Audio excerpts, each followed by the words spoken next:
and I lift my voice to worship you, oh my soul, rejoice. Take joy, my King, in what you hear. May it be a sweet, sweet sound in your ear.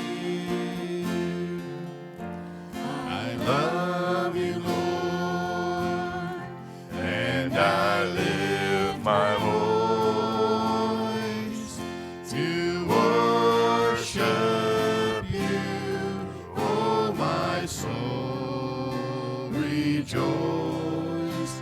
Take joy, my King, in what you hear.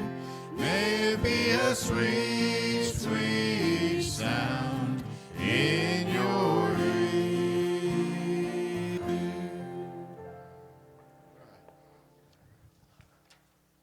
All right, Sheila.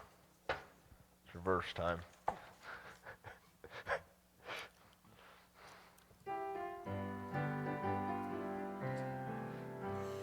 I will sing of the mercies of the Lord forever. I will sing, I will sing, I will sing of the mercies of the Lord forever. I will sing of the mercies of the Lord. With my mouth will I make known thy faithfulness, thy faithfulness. With my mouth will I make known thy faithfulness to all generations. I will sing of the mercies of the Lord forever. I will sing, I will sing, I will sing of the mercies of the Lord forever. I will sing of the mercies of the Lord.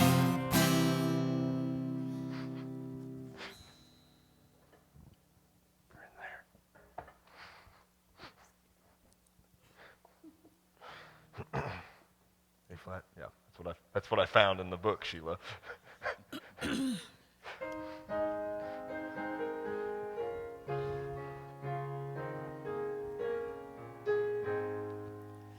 I love to tell the story of unseen things above, of Jesus and his glory, of Jesus and his love. I love to tell the story because I know 'tis true. It satisfies my longings as nothing else can do. I love to tell the story. 'Twill be my theme in glory to tell the old story of Jesus and his love. I love to tell the story. It's pleasant to repeat what seems each time I tell it more wonderfully sweet. I love to tell the story, for some have never heard the message of salvation from God's own holy word. I love to tell the story. 'Twill be my theme in glory to tell the old story of Jesus and his love. I love to tell the story for those who know it best. Seem Hungering and thirsting to hear it like the rest. And when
justice now.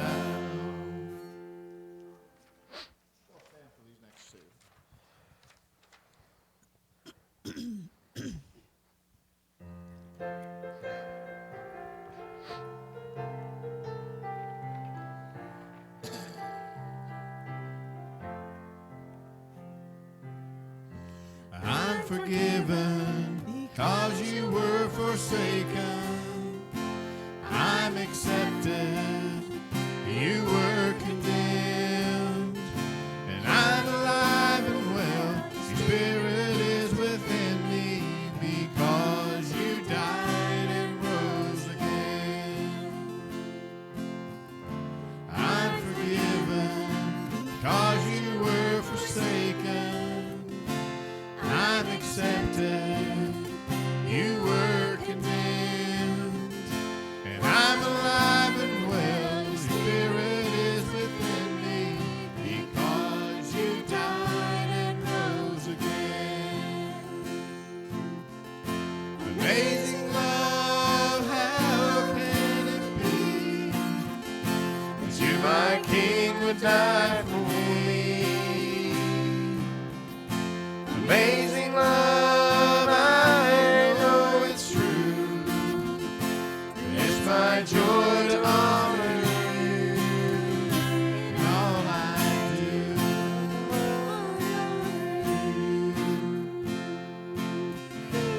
I'm forgiven because you were forsaken. I'm accepted, you were condemned. I'm alive and well, your spirit is within me, because you died and rose again. Amazing love, how can it be, you, my King, would die for me? Amazing love, I know it's true. It's my joy to honor you in all I do. I honor you. You are my King. You are my King. Just you are my King. Jesus, you are my King. Amazing love, how can it be that you, my King, would die for me? Amazing love, I know it's true. It's my joy to honor you. Amazing love, how can it be that you, my King, would die for me? Amazing love, I know it's true. It's my joy to honor you in all I do. I honor you. Sheila got lost twice on me. Train wreck. Sorry. You're all right. I thought if I'll just keep playing. Maybe she'll find her way Fine, back. Just keep going. We'll see how bad we can do this one too, then, right, Sheila? I think we got this one. Okay, good. I'm glad you do. I don't. It's the one I'm going to screw up.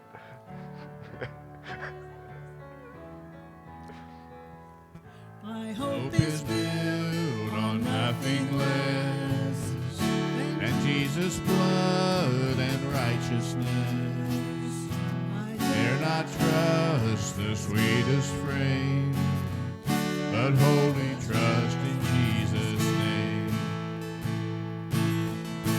Hope is built on nothing less than Jesus' blood and righteousness. I dare not trust the sweetest frame, but wholly trust in Jesus' name. Christ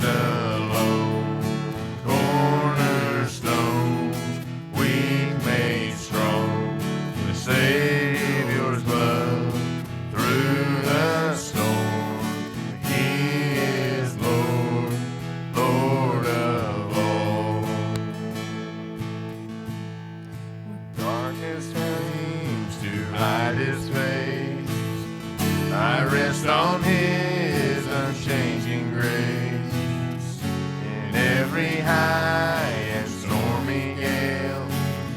My anchor holds within the veil. My anchor holds within the veil. Christ alone, cornerstone, weak made strong in the Savior's love. Through the storm, He is Lord, Lord of all. Christ alone, cornerstone, weak made strong in the Savior's love. Through the storm, He is Lord, Lord of all. When darkness With trumpet sound, Oh, may I then in Him be found, dressed in His righteousness alone. Faultless I stand before the throne. Faultless I stand before the throne. Christ alone, cornerstone, weak made strong in Savior's love. Through the storm, He is Lord, Lord of all. Christ alone, cornerstone, weak made strong in the Savior's love. Through the storm, He is Lord, Lord of all.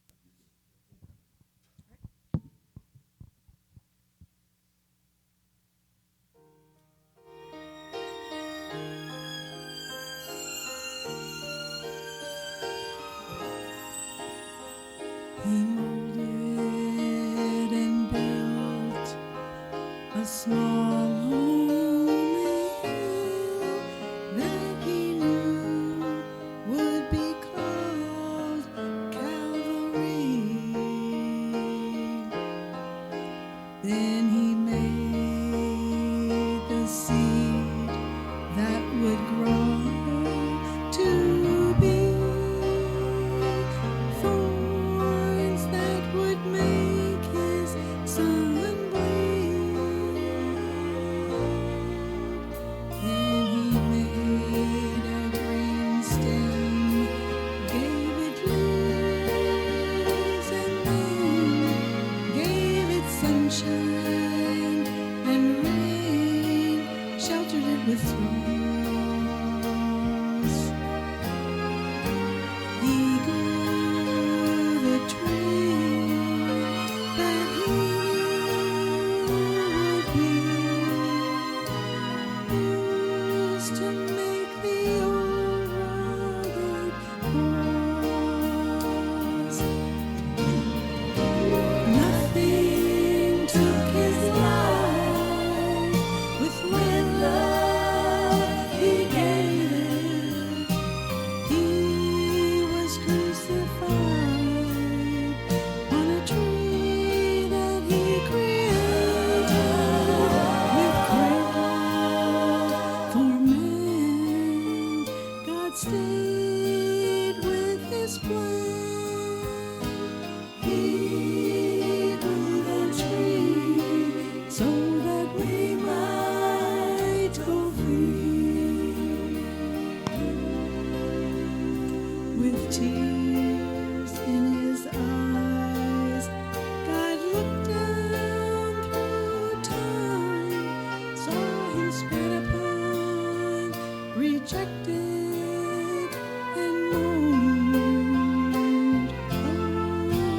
Still he grew the tree that he knew would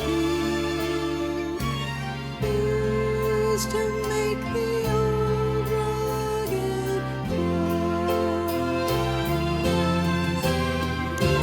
Nothing took his life, with love he gave it. He was crucified on a tree that he created with great love for man. God stayed with his plan. He grew a tree so that we might go free. He grew the tree that he knew would be used to make the old rugged cross.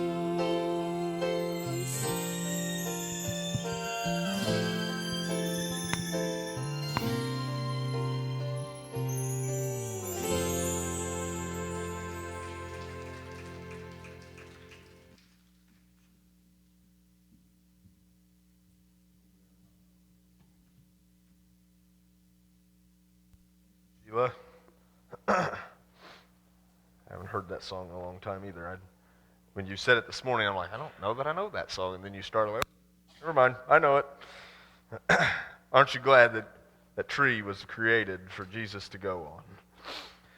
It sounds like something odd to say. I know we've said that so ever since I was a kid. It was so weird to say, well, thank you for the cross. It's like, it was not a good time for Jesus, but it's the reality, and it leads me this morning. We talk about in Psalm 32. If you have your Bible, you want to turn there. Psalm 32, and mine's titled "The Joy of Forgiveness." So notice forgiveness, not salvation. So we're going to talk about that this morning. But the reality is that we as the church have been charged to have joy. So the question I wrote, and it's a simple one, do you have joy? And it's a simple question we can only answer in our own lives, right? Joy is not the same as happiness. You may not be happy every day, but you can still have joy, right? I can tell you, Daniel had a and he and I were home together on Wednesday, and I struggled because I'm not good with baby, right? But I have to remind myself that I need to have joy in this time, though I may not be happy about it, right? I need to be joyful in this time because he's only going to be this small for so long. And you haven't noticed he doesn't miss too many meals. He's not too small as it is. But anyway, so if you have your Bible, Psalm 32, if you would stand in honor of reading God's word when you find that. Psalm 32. David writes, "How joyful is the one whose transgression is forgiven, whose sin is covered. How joyful is the person whom the Lord does not charge with iniquity, and in whose spirit is no deceit. When I kept silent, my bones became brittle from the groaning all day long. For day and night your hand was heavy on me. My strength was drained as in the summer's heat. Then I acknowledged my sin to you. It did not conceal my iniquity. I said, I will confess my transgressions to the Lord, and you forgave the guilt of my sin. Therefore let everyone who is faithful pray to you immediately. When great floodwaters come, they will not reach him. You are my hiding place. You protect me from trouble. You surround me with joyful shouts of deliverance. I will instruct you and show you the way to go. With my eye on you, I will give counsel. Do not be like a horse or mule without understanding, that must be controlled with bit or bridle, or else it will not come near you. Many pains come to the wicked, but the one who trusts in the Lord will have faithful love surrounding him. Be glad in the Lord and rejoice, you righteous ones. Shout for joy, all you upright in heart." Let's pray this morning. Heavenly Father, God, as we just come to you this morning, God, we thank you for this time of worship we've had, God, that we can sing that you are our cornerstone, God. That you are the King of all kings, God, and you loved us even in our shortcomings, God, you still love us still today. And God, I ask this morning that you would help us to have joy in the forgiveness that you offer, God, and the salvation that you give us, God. And God, that you gave it once and for all. God, that we don't have to put you back on a cross, God, but you went and you died there for our sins, God, and you rose on the third day and carried them as far as the east is from the west, and we thank you for that. But God, I ask that you would give us a burden for those that maybe do not know you today, God. God, that maybe they do know you and they do not have the joy of the salvation that you've bestowed upon them so many years ago. God, forgive us if we fail you. Open our hearts and our minds this morning. We ask all this in Jesus' name, and amen. If I can talk today, you'll be doing well, okay? But Paul writes in Romans chapter 3 and verse 23, all have sinned and fall short of the glory of God. All, period. Well, I said it a few weeks ago, and Mike, I'm not going to say the quote that you always tell me you think I'm going to say when I finish, okay? When you see all in the Bible, it means all. And I think when Mike hears me say it, he thinks I'm going to finish with, and that's all it says, right? Am I right? That's all it means. There you go. All means all, and that's all it means. So that's what Mike thinks I'm going to say every time I start that sentence. So I guess I'm going to start writing it down and reminding myself. But when we see the word all in the Bible, that's literally what it means. It means everyone. It means every person then and now and in the future to ever walk this earth have sinned. Period. We look at Adam and Eve, and we talked about that a few weeks ago, and it doesn't take long. We start blaming somebody else. It's somebody else's fault. Well, it's so-and-so's fault. Well, the Bible puts it pretty plainly when Paul writes all. He's talking to everybody. You've all screwed up. We've all messed up. If Adam and Eve hadn't have done it, somebody else would have. And if it had lasted through our day, I'm going to tell you right now, one of us in this room would have been the one to screw it up. Right? Because none of us in this room are perfect. As much as our spouse might think we are sometimes, right? We're not perfect. My wife does not think I'm perfect, okay? I could jump off the deep end with a concrete block knowing that that's not going to happen, right? But the reality is there's probably nobody in the world that thinks we're perfect either. They might think we're good. They might think we have good ideas or good intentions. But I think the quote is pretty plain. Good intentions pave the road to hell. We can't get to heaven with good intentions, right?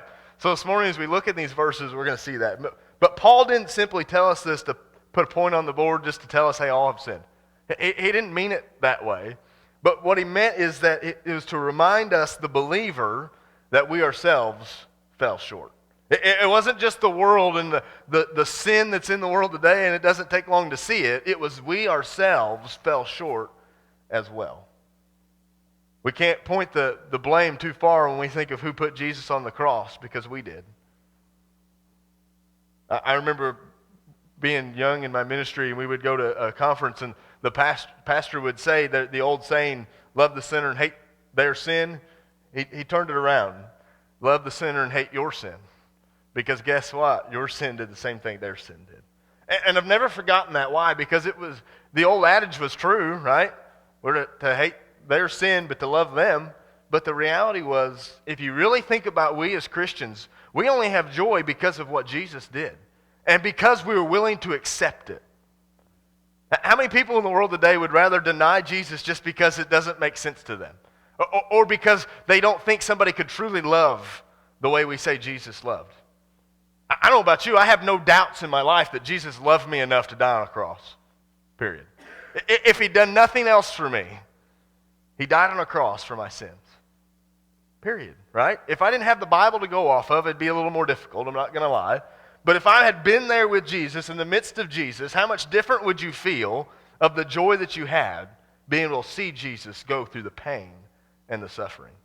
I think so often we forget how painful the cross was, and it helps us to forget how important the gift of salvation is to us today. As we look at David's life, and this was after David's sin with Bathsheba and sending Uriah to the front and literally leaving him out there to die, right? So he facilitated murder. He had all these sins, right? And we're going to see something that was important in verse 3 here in a minute. But he starts off, how joyful is the one whose transgression is forgiven, whose sin is covered. He was talking about Jesus. I'm just going to point this out to you, okay? He knew what salvation was about because God had literally saved him. But he said, how joyful is the one whose transgression is forgiven. To me, that's what it says this. Church, be happy. Be thankful. Be joyful every day. And are we joyful every day? Let's be honest, no, right? I would love to say, yes, I'm joyful every day, but I'm not, right? I try to go to work with a smile on my face. It doesn't always work, right? Sometimes it's a fake smile because it's not a good day, right? But the reality is God has tasked us to be joyful because it says whose sin is covered.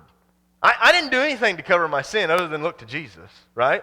That's the only thing I had to do was look to Jesus. Church, the world today, we don't need to do anything but point them to Jesus. I can't save them. You can't save them. But Jesus still can. When David says this, David was struggling until he realized that he had to take an effort and make it towards Jesus. And he says this in verse 2, how joyful is a person whom the Lord does not charge with iniquity and whose spirit is no deceit. I want to tell you, we should be charged with iniquity every single day because we fall short. And if you don't think you fall short every day, you do. In some form or fashion, everybody does. I don't want anybody thinking I'm in your bubble and I know everything that you've said or done this week, because I don't, okay? But God does.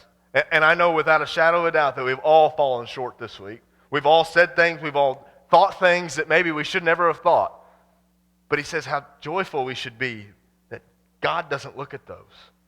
God doesn't hold those iniquities against us, right? If you could lose your salvation, how many of us would lose it every day? I'd lose it every day, right? We all would, because none of us is perfect. The Bible tells us all have sinned and fall short of the glory of God. I can't get past Romans 3:23 without reminding myself that I fall into that category. All, right? Doesn't mean we just fell once. It doesn't mean we just fell twice.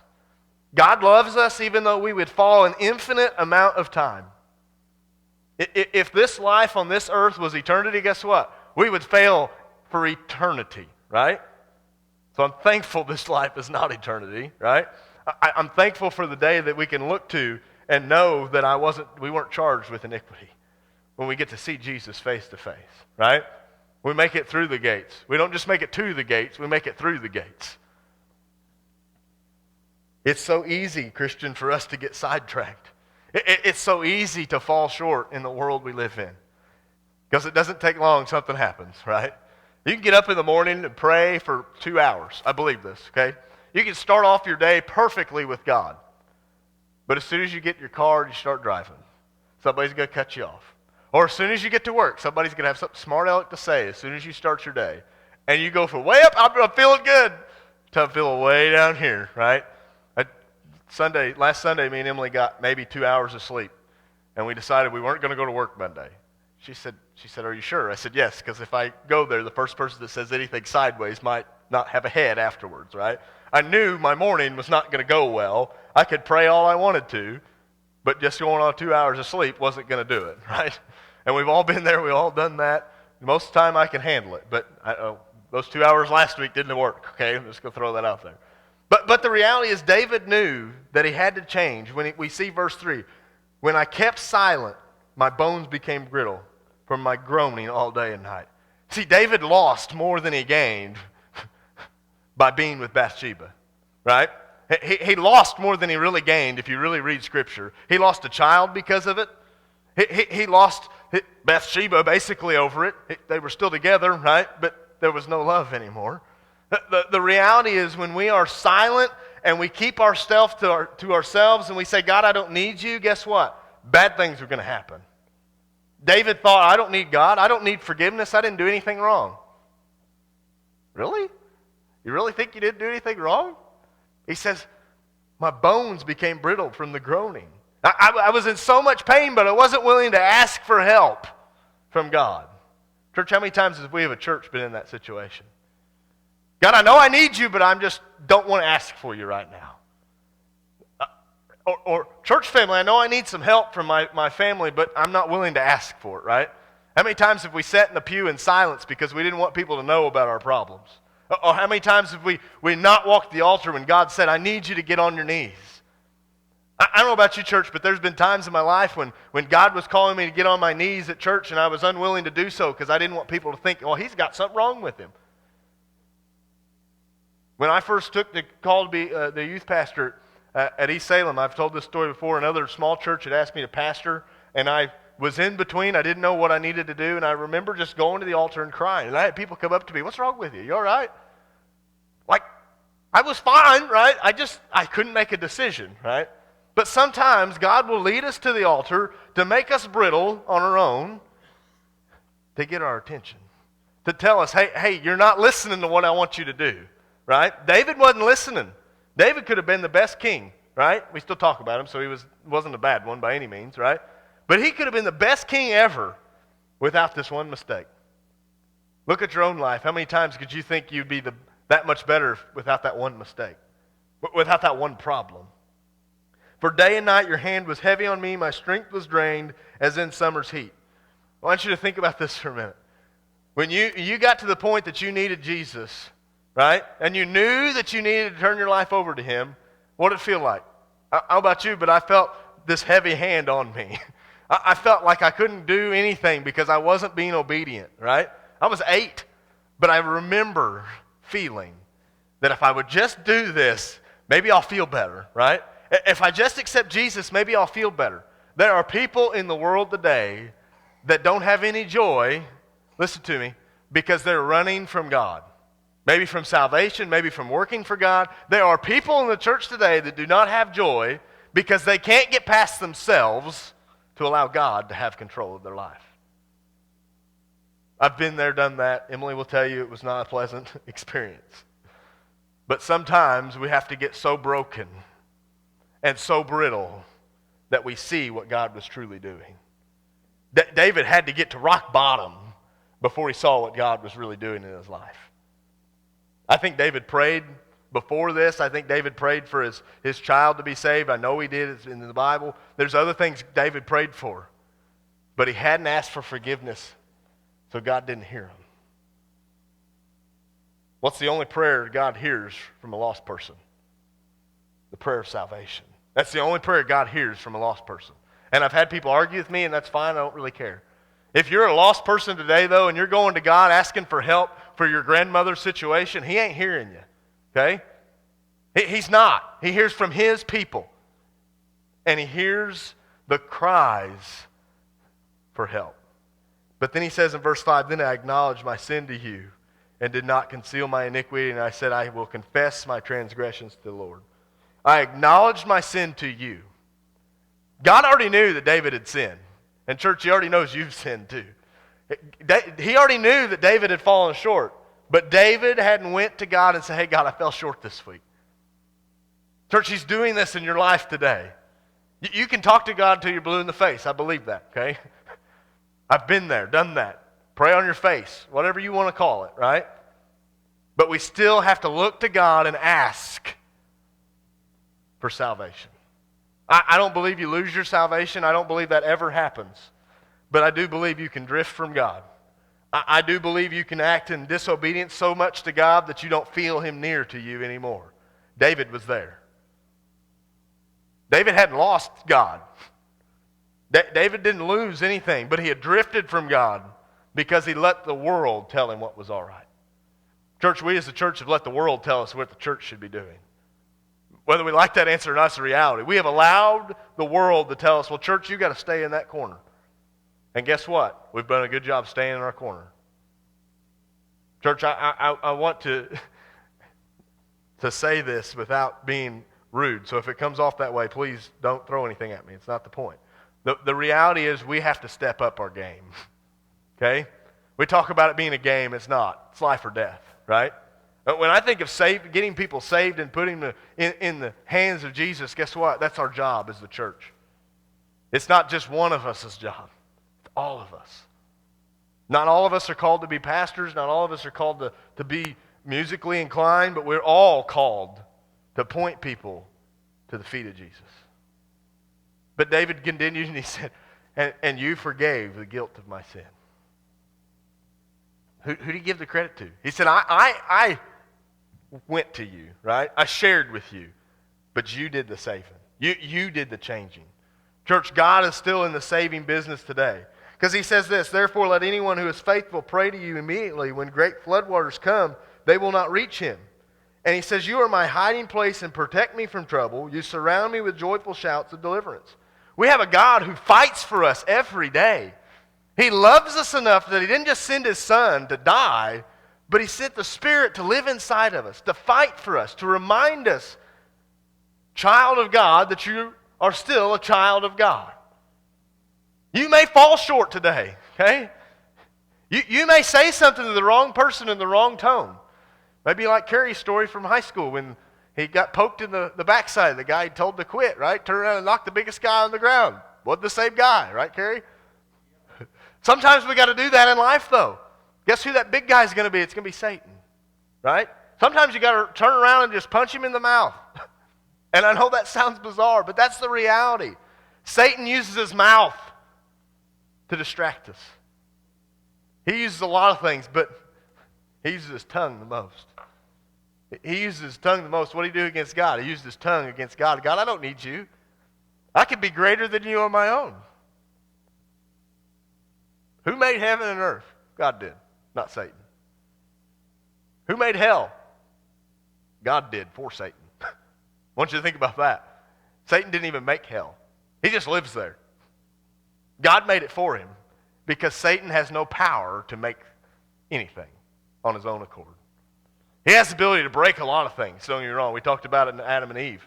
He started with breaking them apart, right? He put a wedge between Adam and Eve, which then put a wedge between God and mankind. You are my hiding place, and you protect me from trouble. Trouble's going to come, Christian. Trouble's going to be difficult in our life. But God is still on the throne today. You may die of persecution one day. If you live long enough and the world falls fast enough, right? We may die of persecution. I really can't think of a better way to go, though. When you really think about it, what did Paul say? For me to live is Christ, but to die is gain. Paul said, for me to die is a victory. But he said, to die for God was even more. Right? When you think of the disciples and they all died not of natural causes except for one, you think they regretted dying for Jesus? I don't think so. Because you know what Jesus said when they got there? Well done, my brother, right? Jesus loves us enough that he calls us friend. He knows us by name, and he says, I will instruct you in verse 8 and show you the way to go. With my eye on you, I will give counsel. And then he says in verse 9, and I want you to think about verse 9 just briefly. Do not be like horse or mule without understanding. Such animals are stubborn. You know anybody, don't point to anybody in the room that's stubborn, right? I know a few, right? Angie points at herself. I'm right there with you, Angie. I can point at myself all day, right?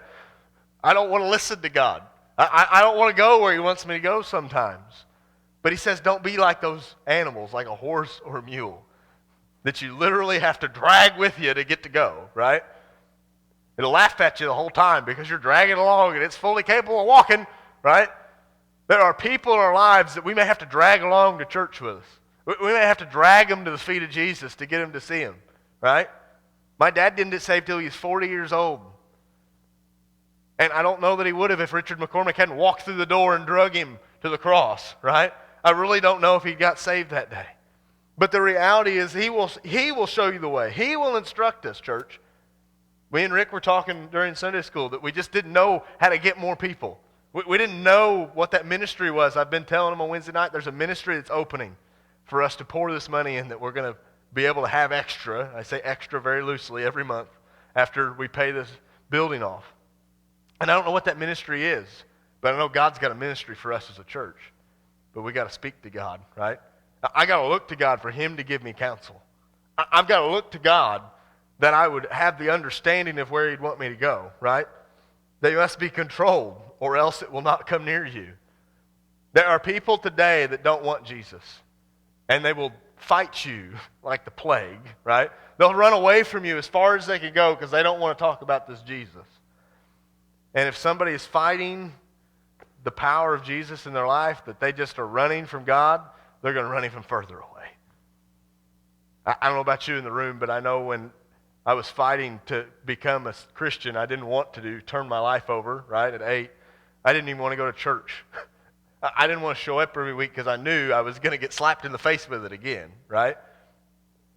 When I was running from the call to preach, I knew that if I would go to church and I would take my notes like I was at the time, it would slap me in the face and remind me, hey, I'm still calling you to do this. Church, God is slapping us in the face to get our attention right now, right? They were joking on Thursday night bowling. I was bowling like crap, okay? One of the guys came up to me, he said, I'm going to give you some advice. He slapped me upside the face. He said, bowl better. It ticked me off enough that I bowled better the rest of the night, right? But the reality is sometimes we need somebody to slap us and get our attention, right? We may not like it, right? We may not think it's the most effective way to do it, but I'm going to tell you right now, if you're like me, you'll get motivated real quick. I remember when I first started preaching, and I'm telling a lot of stories this morning, so I apologize. I would feel like God would slap me upside the head. Why did you say it like that? I didn't tell you to say it like that. No, that's just the way I said it. I would get up here and have 7 or 8 pages worth of notes. I'd be so nervous. Here's my notes for the day. There ain't many, okay? Why? Because I've decided a long time ago that I was going to quit trying to do it on my own. Church, we as a church can't do it on our own. David couldn't do it. As great as David was, right? He couldn't do it. I don't know about you, I didn't beat no 9-foot-tall man named Goliath, right? If you ask me, David's a lot better than what I am, right? What I'll ever be. But David still fell short. And he says in verse 10, many pains come to the wicked, but the one who trusts in the Lord will have faithful love surrounding him.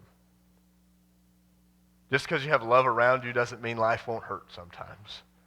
But there's something to be said about having Jesus' loving arms wrapped around you versus the world's loving arms. Church, we can't fall into the trap of what the world has to offer for us, because they're going to keep offering it to us, the church. They're going to try to drag us down, because that's what Satan wants to do. Satan doesn't want us to say the name of Jesus time and time again. How many times do we say it in a day when we come to church? Right? How many times do we talk about the name of Jesus, though, when we're outside of these 4 walls? Be glad in the Lord and rejoice, you righteous ones. Shout for joy, all you upright in heart.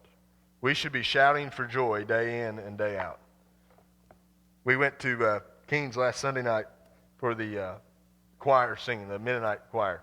And we were talking about it Wednesday night, and I made the comment that really there wasn't but a couple that were really good by themselves, right? But you put them all together, and it was amazing, right? That's the design of what God's done for us as a church, too. Individually, we're not that great, right? We may lead a couple people to Christ in our life. But if we work together, church, I want you to think about this. It's just like that choir. They're all singing a little different part, but the goal is the same goal, right? The words are the same words in some instances, the songs. If we compared life to that as a Christian church, it wouldn't take long for us to realize that we've got to do it together. David needed help too, right? He had somebody come alongside him and say, hey, you messed up. Hey, you need to get right with God. Did he listen right away? No. But the man God sent kept working on David until David got it right. God is still working on us, church, today. Our motto may say the perfect church for imperfect people. We're a long way from where we need to be that perfect church. I believe that without a shadow of a doubt. We'll never be perfect, okay? But to be the hospital that we claim that we want to be for the world, we got to show it, right? And not just when we come here. We got to go find those people on the street corners. I was talking to, of all places, I went to Fifth Third yesterday, opened the kids some bank accounts, okay? I'll share this story and I'll be quiet. And the lady that I'm talking to, I knew her from when I worked at the bank. She worked here in Mount Vernon, I worked in Evansville, but I did know who she was. We got talking, didn't know her spiritual walk, and I said something about we were blessed or whatever, and she said, oh, really? I said, yeah. We got to talking about church, right? And she said the church that she serves at, it's a different kind of church. It's up in Salem, okay? And she said they have drug addicts. They've got people that are on the registry. They've got all these different, but you know what? They love them anyway. She said we got more rules than most churches just because we have sex offenders and different things in our, but they come in and we love them, right? That's what she said. And it hit me, right? Her pastor, Sheila, you'll like this one. Her pastor used to play bass for Phillips, Craig, and Dean. You know, just a kind of a well-known band back in the day. But the reality is, church, that's what a church is right there. Bringing the people in that have no business being there, right? Have no business being around certain people, but have all the business to be around Jesus. I'm ask Sheila and Carrie to come. David didn't have any business writing in the Bible because of his shortcoming, right? None of them did. You read all 66 books, the people that wrote them didn't deserve to write them, but God used them anyway. God used everybody from Adam and Eve to the end in John to write Revelation. He used everybody for his glory, not for their glory, right? Look at Paul's life. Paul wrote most of the New Testament. Paul didn't get no glory out of it. He got stoned. He got beaten. He was killed because of serving Jesus, because of the books that he wrote. But it was more important for him to write the book and to deal with the pain and the suffering that this world had to offer than to be disobedient. I'm going to ask that you stand. This morning, as we go into our time of invitation, maybe this morning you've just seen that you've fallen short. And you just need to get right. I don't care what your need is this morning. This altar is open. I won't bother you if you don't want me to. Just tell me to leave you alone, okay? It's between you and God. This altar there's no magic in it. But there's something to be said about being obedient when God lays it on your heart. So if there's something in your heart this morning, don't take it home with you. Don't leave this place with it. Leave it at the altar. Heavenly Father, God, as we just come to you this morning, God, we thank you that you were willing to send your Son as a baby, God.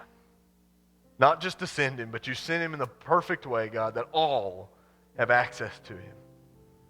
God, I thank you that he was perfect. God, I thank you that he was willing to go all the way for us. God, we don't deserve it. We haven't earned it. But God, you loved us enough that though we fell short, you were willing to send the one who never would. You were willing to send the one who wouldn't fail, who wouldn't let you down, God, and would point everyone to your name. God, help us as a church to have joy every day. Every day, God, because of what you've given us. Not because of what the world does to us, God. Not because of all the good or the bad that the world has to offer, God. But because you were good enough to go and die on a cross for our sins.